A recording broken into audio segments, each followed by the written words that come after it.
Selamat datang di channel Gen Sukses Media. Video ini berisi rangkuman materi mata pelajaran IPA bab 4 tentang listrik statis dalam kehidupan sehari-hari untuk siswa kelas 9 semester 1. Materi pada video kali ini antara lain sebagai berikut. Pertama, mengenai konsep listrik statis. Kedua, mengenai hukum Coulomb.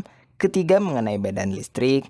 Keempat, mengenai beda potensial dan energi listrik. Dan kelima, mengenai penerapan listrik statis dalam kehidupan sehari-hari yang mencakup 3 materi lagi, yaitu mengenai kelistrikan pada sel saraf, hewan-hewan penghasil listrik, dan terakhir mengenai penggunaan listrik statis dalam teknologi.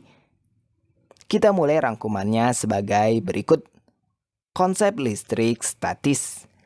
Listrik statis adalah listrik yang tidak mengalir dan berupa muatan listrik pada suatu benda. Sepotong plastik yang keras atau batang kaca atau penggaris plastik yang apabila digosok dengan kain akan menunjukkan efek yang akan menarik kertas atau debu. Efek ini sering dikenal sebagai listrik statis. Muatan yang tidak sama akan tarik-menarik, sedangkan untuk muatan yang sama akan tolak-menolak. Struktur atom terdiri atas pertama bagian neutron, bermuatan netral dan terletak pada inti atom dan tidak berpindah. Kemudian bagian kedua adalah proton, bermuatan positif dan terletak pada inti atom, juga tidak berpindah. Dan ketiga, ada bagian elektron yang bermuatan negatif dan terletak pada kulit atom, yang mana dapat berpindah dengan menerima atau melepas energi. Muatan listrik muncul akibat adanya perbedaan jumlah elektron dan proton pada atom benda. Pertama, jika proton sama dengan elektron, maka benda itu bersifat atau bermuatan netral. Kedua, jika proton lebih besar atau lebih banyak daripada elektron, maka benda tersebut akan bermuatan positif. Dan ketiga, jika elektron lebih besar daripada proton, maka benda tersebut bermuatan negatif. Interaksi benda bermuatan listrik dapat melalui beberapa cara. Pertama, konduksi, proses perpindahan elektron benda ke benda lain dengan sentuhan. Elektron berpindah ke benda yang kekurangan elektron. Kedua, dengan cara induksi, proses pemisahan muatan listrik benda dengan benda lain tanpa sentuhan, di mana elektron mendekati ke benda yang kekurangan elektron. Masuk pada materi hukum Coulomb. Hukum Coulomb menyatakan bahwa terdapat gaya listrik atau Coulomb pada dua atau lebih benda bermuatan listrik yang saling berinteraksi. Coulomb menyimpulkan interaksi dua benda yang bermuatan sebagai berikut. A. Semakin besar jarak kedua benda yang bermuatan, semakin kecil gaya listrik antara benda tersebut, dan sebaliknya. B. Semakin besar muatan kedua benda, semakin besar gaya listrik antara benda tersebut. Secara matematis, rumusan gaya Coulomb yang disimbolkan dengan Fc dapat dituliskan sebagai berikut. Fc sama dengan K dikali Q1 dikali Q2 dibagi R pangkat 2 dengan keterangan sebagai berikut. Untuk Fc sama dengan gaya Coulomb yang bersatuan Newton. Kemudian untuk K ini adalah konstanta dengan ketetapan nilai yang sudah diatur, yaitu 9 dikali 10 pangkat 9. Untuk R kecil ini adalah jarak antara dua muatan dengan satuan meter. Untuk Q1 dan Q2 ini menjelaskan tentang dasar muatan listrik benda pertama dan benda kedua. Masuk pada materi mengenai medan listrik. Medan listrik merupakan daerah di sekitar muatan yang dapat menimbulkan gaya listrik terhadap muatan lain. Medan listrik dapat digambarkan oleh serangkaian garis gaya listrik yang arahnya keluar atau ke dalam muatan. Arah garis gaya listrik ke dalam digunakan untuk menunjukkan muatan negatif, dan arah garis medan listrik keluar digunakan untuk menunjukkan muatan positif. Kuat medan listrik atau disimbolkan dengan E besar menunjukkan tingkat kekuatan gaya listrik di sekitar benda bermuatan. Dapat dirumuskan sebagai berikut.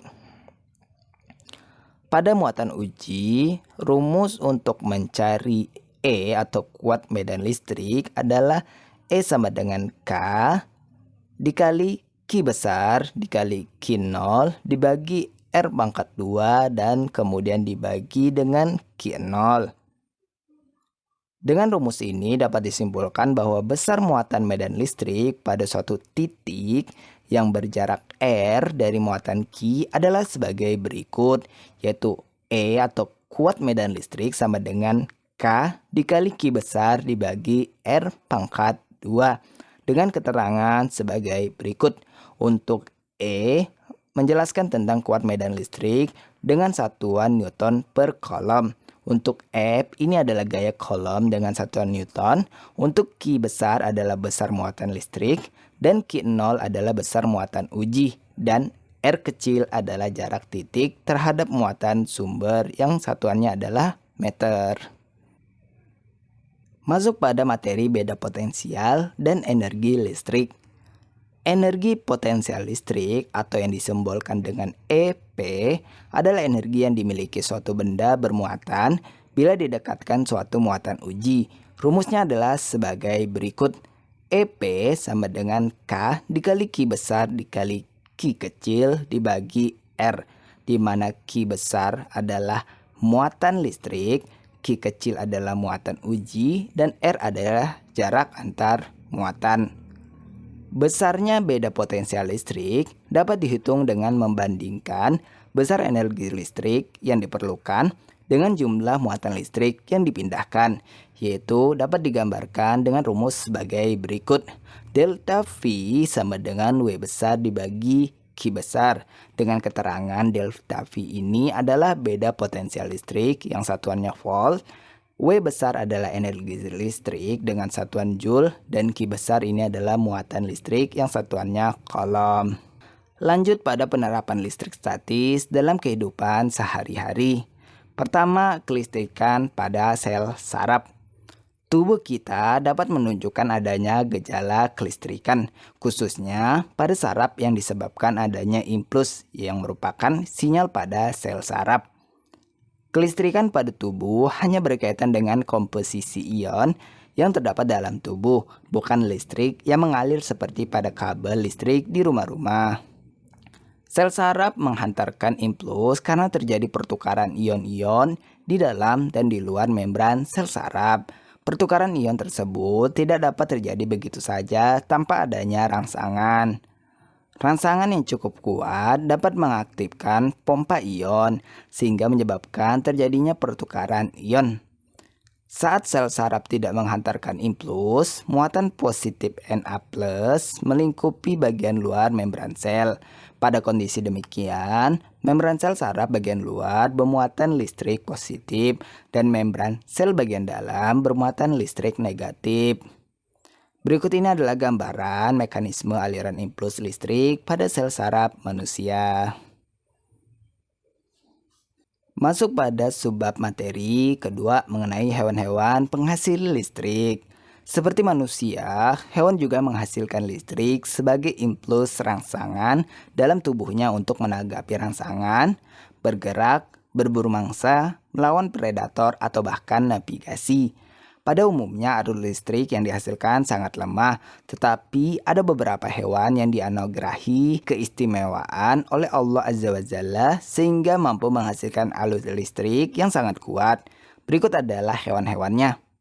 Pertama, ikan belalai gajah.